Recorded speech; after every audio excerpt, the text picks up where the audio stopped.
ಸಮಯ ಕ್ರಿಸ್ತಶಕ 1399. ದಕ್ಷಿಣದ ಪುಟ್ಟ ಸಾಮ್ರಾಜ್ಯವೊಂದು ಕತ್ತಲೆಯಲ್ಲಿ ಮುಳುಗಿತ್ತು. ಅನ್ಯಾಯದ ವಿರುದ್ಧ ಹೋರಾಡಲಾಗದೆ ನೊಂದ ರಾಣಿಯೊಬ್ಬಳು ರಕ್ಷಕನಿಗಾಗಿ ಕಾಯುತ್ತಿದ್ದಳು. ಸರಿಯಾಗಿ ಅದೇ ಸಮಯಕ್ಕೆ ದೈವ ಸಂಕಲ್ಪದಂತೆ ಉತ್ತರದಿಂದ ದಕ್ಷಿಣಕ್ಕೆ ಇಬ್ಬರು ವೀರರು ಬಂದಿಳಿದರು. ಆ ಒಂದು ಕ್ಷಣ ಒಬ್ಬ ರಾಣಿ, ಇಬ್ಬರು ಯುವಕರು ಮತ್ತು ಒಂದು ವಚನ. ಹೀಗೆ ಹುಟ್ಟಿದ್ದೇ ಮೈಸೂರು ಒಡೆಯರ್ ರಾಜವಂಶ. ಇದು ಕೇವಲ ರಾಜರ ಕಥೆಯಲ್ಲ, ಇದು 550 ವರ್ಷಗಳ ಕಾಲ ಈ ನಾಡನ್ನು ಕಟ್ಟಿ ಆಳಿದ ಭಾರತದ ಇತಿಹಾಸದಲ್ಲೇ ಸುವರ್ಣಾಕ್ಷರಗಳಲ್ಲಿ ಬರೆದಿಟ್ಟ ಪರಂಪರೆಯ ಉದಯದ ಕಥೆ. ಬನ್ನಿ, ತ್ಯಾಗ ಮತ್ತು ವೈಭವದ ಆ ರೋಚಕ ಇತಿಹಾಸವನ್ನು ಇಂದು ನಾವು ತಿಳಿಯೋಣ. ಅದು 14ನೇ ಶತಮಾನದ ಕೊನೆಯ ಅಧ್ಯಾಯ. ವಿಜಯನಗರ ಸಾಮ್ರಾಜ್ಯದ ಕೀರ್ತಿ ಪತಾಕೆ ಅಗಸದೆತ್ತರಕ್ಕೆ ಹಾರಾಡುತ್ತಿದ್ದ ಸುವರ್ಣ ಕಾಲವದು.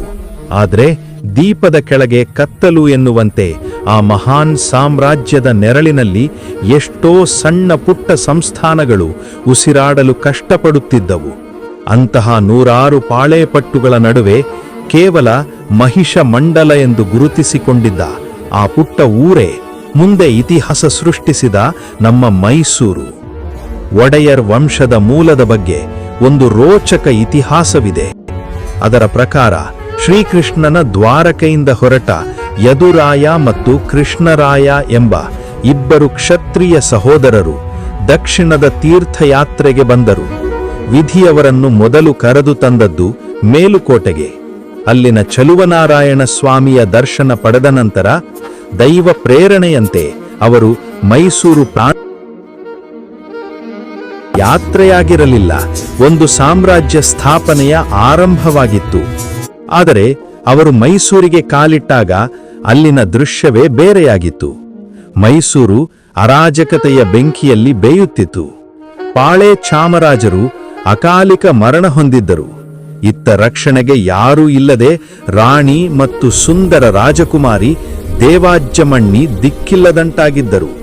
ಹಸಿದ ಹದ್ದಿನಂತೆ ಇದೇ ಸಮಯಕ್ಕಾಗಿ ಕಾಯುತ್ತಿದ್ದ ಕರುಗಹಳ್ಳಿಯ ಕಪಟಿ ಮಾರನಾಯಕ ಕೇವಲ ಸಿಂಹಾಸನವನ್ನಷ್ಟೇ ಅಲ್ಲ, ರಾಜಕುಮಾರಿ ದೇವಾಜ್ಯಮಣ್ಣಿಯನ್ನು ತನಗೆ ಮದುವೆ ಮಾಡಿಕೊಡಬೇಕು ಎಂದು ರಾಣಿಯ ಮೇಲೆ ದೌರ್ಜನ್ಯ ನಡೆಸುತ್ತಿದ್ದ. ರಾಣಿಯ ಸಂಕಷ್ಟ ಆ ಇಬ್ಬರು ವೀರರ ಕಿವಿಗ ಬಿತ್ತು. ಅಬಲೆಯರ ಕಣ್ಣೀರು ಆ ಕ್ಷತ್ರಿಯರ ರಕ್ತವನ್ನು ಕುದಿಸಿತು. ಭಯ ಪಡಬೇಡಿ ತಾಯಿ, ನಾವಿದ್ದೇವೆ ಎಂದು ಅಭಯ ನೀಡಿದ ಯದುರಾಯರು ರಣರಂಗದಲ್ಲಿ ಅಬ್ಬರಿಸಿದರು. ಅವರ ಪರಾಕ್ರಮದ ಮುಂದೆ ದಳವಾಯಿ ಮಾರನಾಯಕನ ಆಟ ನಡೆಯಲಿಲ್ಲ. ಅಧರ್ಮದ ಅಟ್ಟಹಾಸ ಅಂತ್ಯವಾಯಿತು.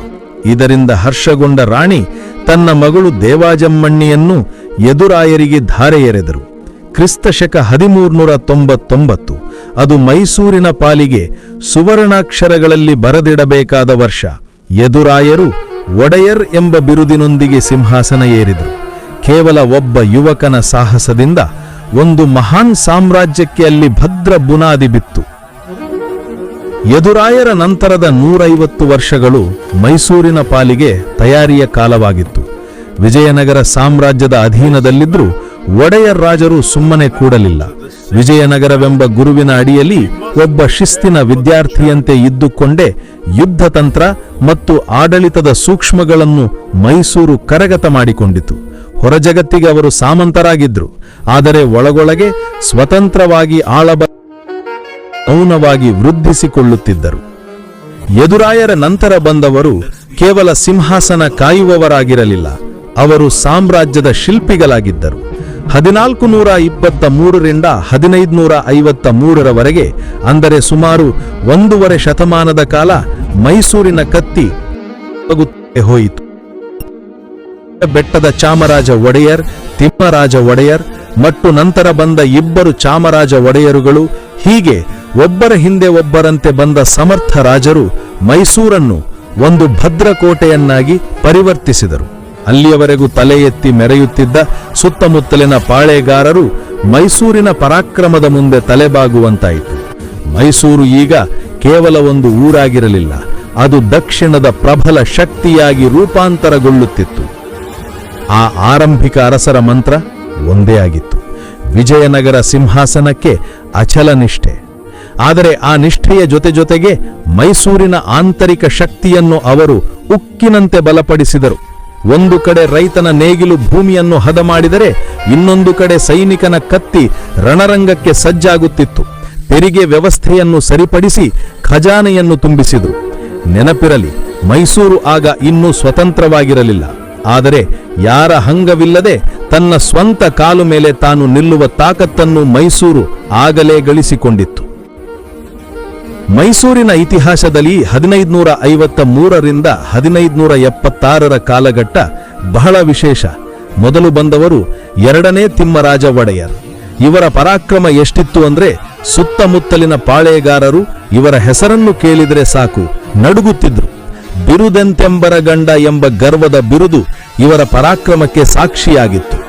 ನಂತರ ಆಳ್ವಿಕೆಗೆ ಬಂದವರು ನಾಲ್ಕನೇ ಚಾಮರಾಜ ಒಡೆಯರು.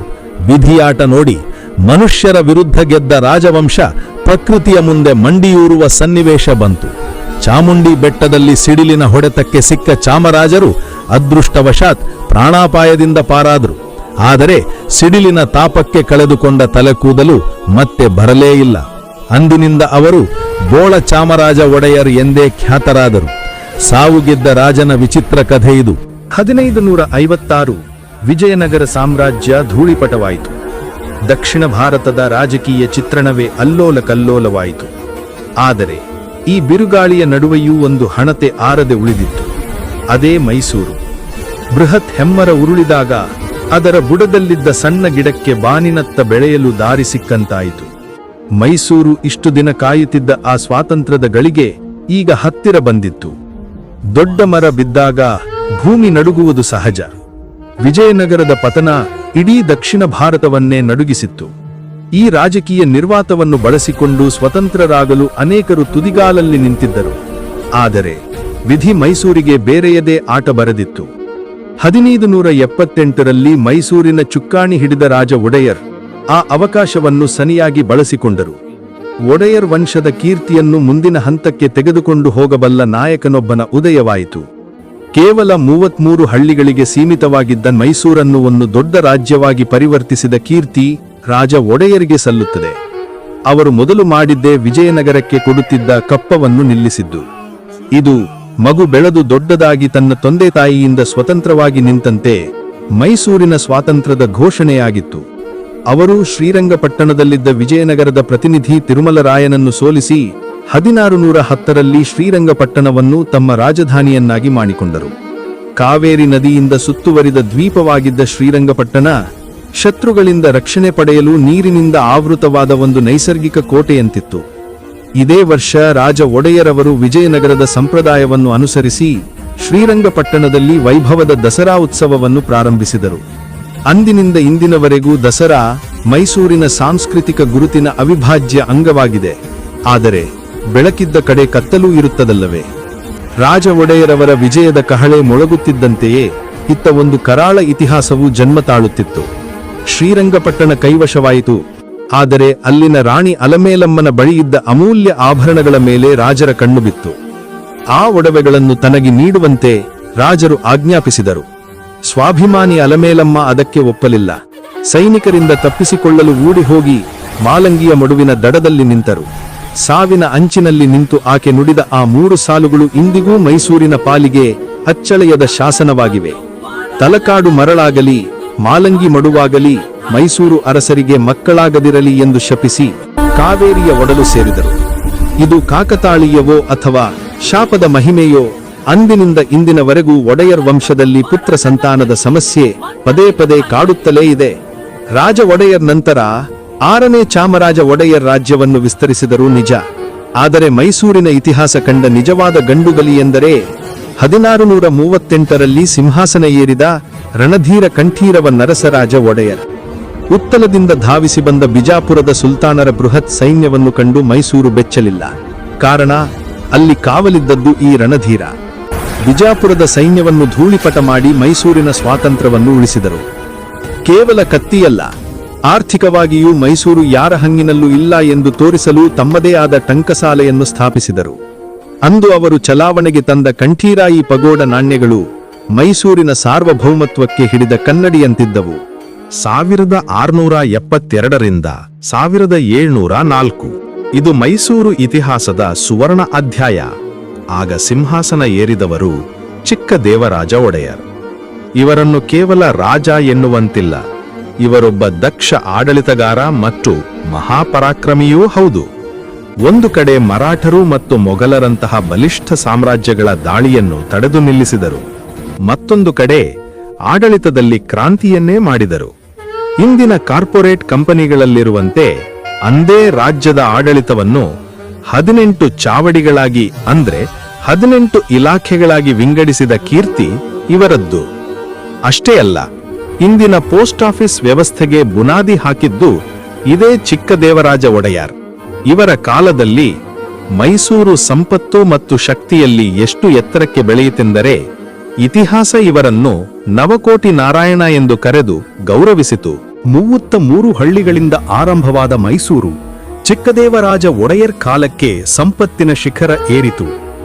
ನಮ್ಮ ನಾಡಿನ ಈ ಹೆಮ್ಮೆಯ ಇತಿಹಾಸವನ್ನು ತಿಳಿಯುವ ನಿಮ್ಮ ಆಸಕ್ತಿಗೆ ಒಂದು ಸಲಾಂ.